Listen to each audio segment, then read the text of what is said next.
Depuis que les chrétiens n'ont plus la possibilité de se rendre à la messe, disais-je, ils entendent parler d'une chose nouvelle, la communion spirituelle. Le pape François nous y engage tous les matins sur cette antenne. Alors que recouvre cette expression peu familière? Est-ce que désirer communier, c'est déjà communier?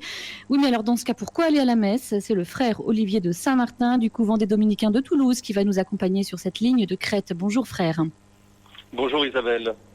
Merci d'être avec nous ce matin. Malgré ces petits soucis techniques, nous vous avons retrouvé. D'ailleurs, c'est vous finalement qui nous accueillez. Nous sommes chez vous, dans votre couvent de Rangueil, où nous passerons le Triduum pascal. Frère, je vous lis cet extrait, le pape le cite régulièrement. « Mon Jésus, je crois en votre présence dans le Saint-Sacrement, je vous aime plus que toute chose et je désire que vous veniez dans mon âme. Je ne puis maintenant vous recevoir sacramentellement dans mon cœur. Venez-y au moins spirituellement. » Ces mots, frère Olivier de Saint-Martin, ce sont ceux d'Alphonse de Liguori, que donc le pape cite régulièrement le matin pour nous inviter à cette fameuse communion spirituelle. Ce saint, il date du 18e. Ça veut dire quoi? Cette histoire de communion spirituelle n'est donc pas une nouveauté pour pallier notre infortune du moment. Non, tout à fait.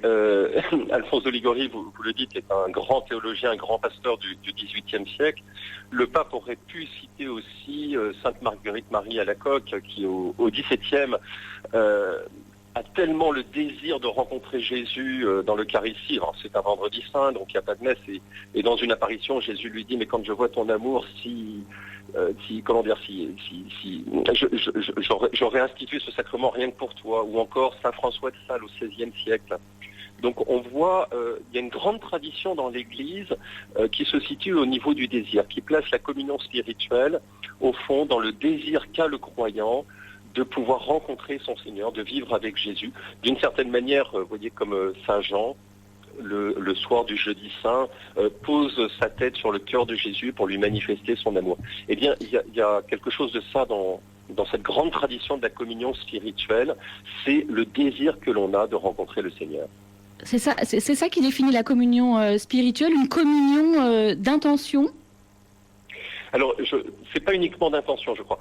C'est vraiment d'abord le premier moteur, c'est, comme toute communion, c'est notre vie chrétienne, c'est de désir vivre en présence de Jésus, de souhaiter vivre avec lui tout le temps, et d'être tellement unis que nous ne formons plus qu'un seul cœur, une seule âme avec lui. C'est ce qui se passera pour Sainte Catherine de Sienne, où le cœur de Jésus lui donnera son cœur. Ça ira jusque-là. Et la communion spirituelle, elle va donc demander, dans ce désir, d'être préparée et puis d'être continuée, mais au fond comme toute communion. Préparer évidemment, il y a une disposition du cœur particulière à avoir, comment ? Eh bien, écoutez, moi je crois qu'au départ, c'est les Juifs qui nous enseignent ça. Ils nous disent, le Talmud dit, lorsque vous priez, sachez devant qui vous vous tenez. Au fond, lorsque nous communions spirituellement, sacramentellement, nous devons essayer de nous préparer. Et comment le faire? Eh bien, il y a le désir de rencontrer Jésus, évidemment, et puis la messe sacramentelle nous le montre. Il y a, vous savez, le jeûne eucharistique. Il y a, avant Vatican II, on ne pouvait pas communier si on n'avait pas jeûné depuis la veille. Oui. Alors, le problème, c'est que parfois, ça devient très matérialiste, et on oublie l'esprit, mais c'était de laisser creuser en soi la faim de rencontrer Jésus. Donc, il y avait le jeûne. Au début de la messe, nous nous reconnaissons pécheurs les uns les autres. Pourquoi? Pour dire qu'au fond, nous ne méritons pas de rencontrer Jésus. Ce don inouï que Jésus nous fait de sa personne, c'est pas quelque chose qu'on peut acheter, c'est pas quelque chose qui est normal. C'est un don absolument gratuit. Et puis, on s'y prépare en écoutant Dieu qui parle. Jésus nous dit, les paroles que je vous dis sont esprit et vie. Là aussi, je me prépare à le recevoir. Et puis ensuite, eh bien, dans la communion spirituelle, je peux m'unir au don que Jésus fait de sa personne. Quand il dit « j'offre mon corps, j'offre mon sang », je peux moi aussi offrir à Dieu tout ce que je suis pour que Dieu vienne l'habiter. À vous entendre, frère, on ne parle vraiment pas du tout d'une communion au rabais, d'un pis-aller. Hein. C'est quelque chose... Est-ce que c'est aussi fort que la communion sacramentelle, j'entends, avec les mêmes effets, entre guillemets? Oui, c'est aussi fort. C'est aussi Je fort. dirais que vous employez exactement le bon terme. C'est aussi fort. La réalité qu'on va recevoir au niveau de la grâce, elle est semblable. On va être totalement unis à Jésus. Il y a, au fond, toute communion sacramentelle devrait être une communion spirituelle. Je veux dire qu'il ne suffit pas de mâcher, de mâcher, on va être très concret, il ne suffit pas de mâcher l'hostie pour recevoir la grâce de la communion sacramentelle. Il faut être uni spirituellement à ce que Jésus a voulu pour recevoir la grâce de la communion sacramentelle. Donc la communion sacramentelle doit être une communion spirituelle aussi.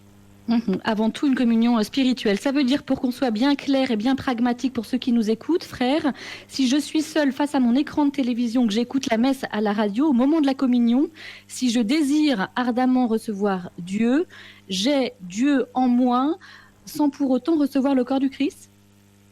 Oui, j'ai la grâce de la communion.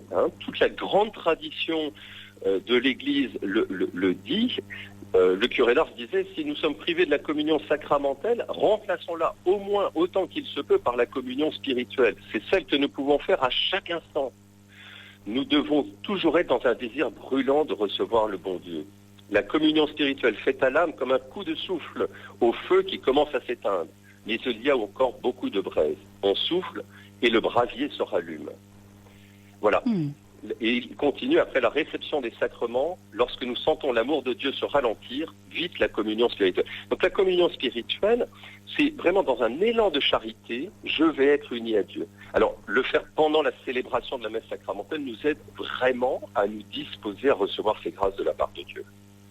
Mais frère, alors là on va avoir un petit souci, parce que j'ai découvert en préparant cet entretien que l'Église demandait aux chrétiens de communier de façon sacramentelle une fois par an, on est bien d'accord ? Au moins une fois par an. Au moins une fois par an. Là, nous sommes en train ensemble de vanter la communion spirituelle. Il y a tout de même un moment où le confinement, on l'espère, va s'arrêter. Il va bien falloir nous retourner à la messe. Que dire à ce moment-là à ceux qui préféreront la communion spirituelle ? Eh bien qu'ils seront passés à côté de ce qu'elle est. Non, plus sérieusement, en fait... Vous comprenez un peu le hiatus ? Mais bien sûr, et c'est très beau que vous le souleviez. C'est qu'au fond, la communion spirituelle, c'est la manière dont nous devrions communier sacramentellement. Alors, ça veut dire quoi ? C'est-à-dire que comment est-ce que Jésus a voulu prolonger sa présence au milieu de nous ? Jésus a voulu la prolonger à travers quelque chose qui signifiait la croissance de la grâce en nous. Comment la nourrir, cette grâce, comment nourrir cette présence, il l'a fait à travers le pain et le vin eucharistique, à travers son corps et son sang. Alors, il l'a fait de façon sacramentelle, matérielle. Pourquoi ? Parce que habituellement, nous avons besoin de signes sensibles. Et Jésus nous dit, faites ceci en mémoire de moi. Lorsque j'aime quelqu'un, je vais chercher à mettre en pratique ce qu'il me dit, non pas ce que moi j'ai envie, mais ce qu'il me dit. Et donc, la première marque de l'amour que je vais porter à Jésus, c'est de rentrer dans le chemin qu'il me propose, communion sacramentelle. Et puis dans la communion spirituelle telle que nous la vivons aujourd'hui en raison de la privation de la célébration de la messe, on sent bien qu'il nous manque quelque chose. Et c'est là qu'on voit que la fin eucharistique, les fidèles qui demandent à pouvoir communier, c'est quelque chose d'extraordinaire. On sent bien que si je n'ai pas ce signe, si je suis obligé de jeûner, il y a quelque chose qui me manque. Et ce qui me manque aussi, à part le signe sensible, sacramentel, c'est le signe visible de la communauté ecclésiale. Être réunis les uns auprès des autres, les uns avec les autres, ne faire qu'un seul cœur, une seule âme, visiblement. Pas uniquement avec ma famille, mais avec ce corps entier qui est réuni par Jésus, ça c'est un signe incroyable. Frère Olivier de Saint-Martin, on l'entend beaucoup cette phrase, plus rien ne sera comme avant, on parle du coronavirus. Est-ce que cette phrase, et ça sera ma dernière question, pourra également s'appliquer à notre façon de communier ? Alors, écoutez, je ne sais pas si plus rien ne sera comme avant parce que je crois que nous avons une faculté à retomber dans les mêmes ornières qui est très grande. Ce que j'espère, c'est que Dieu sait ce qu'il permet. Et je crois que si chacun des chrétiens, chacune des personnes qui est privée aujourd'hui de la communion sacramentelle, d'une vie ecclésiale, j'ai envie de dire ordinaire, se rend compte finalement de la chance à travers la privation de la chance que nous avons, nous, de pouvoir célébrer l'Eucharistie. Alors oui, j'espère que rien ne sera comme avant, et j'espère qu'on communiera mieux, et qu'on sera plus attentif à tant et tant de personnes qui, dans le monde, n'ont pas accès à l'Eucharistie, parfois juste à côté de nous. Et, on pense aux divorcés remariés, d'ailleurs. On pense aux divorcés remariés, d'ailleurs. Oui, oui, il y a les divorcés remariés, il y a des personnes qui sont seules, il y a tant et tant des personnes à la campagne qui ont la messe une fois de temps en temps. Les prêtres se démènent pour pouvoir célébrer la messe de temps en temps. Et je crois que nous, dans l'enjeu, c'est de se rendre compte du trésor incroyable qui nous est proposé, d'essayer de mieux en vivre, pour que le fruit de l'Eucharistie, qui est l'union à Dieu et l'union aux autres, eh bien, passe vraiment dans nos vies et qu'on puisse dire en nous voyant, voyez comme il s'aime. Un immense merci, frère Olivier de Saint-Martin, pour ces explications qui sont vraiment des éclaircissements. Toute communion sacramentelle devrait être avant tout une communion spirituelle à inscrire en lettres d'or. Un grand merci à vous. Je rappelle que vous êtes dominicain, que nous sommes chez vous ce matin pour vivre ce Triduum à vos côtés. Merci à vous. Merci Isabelle.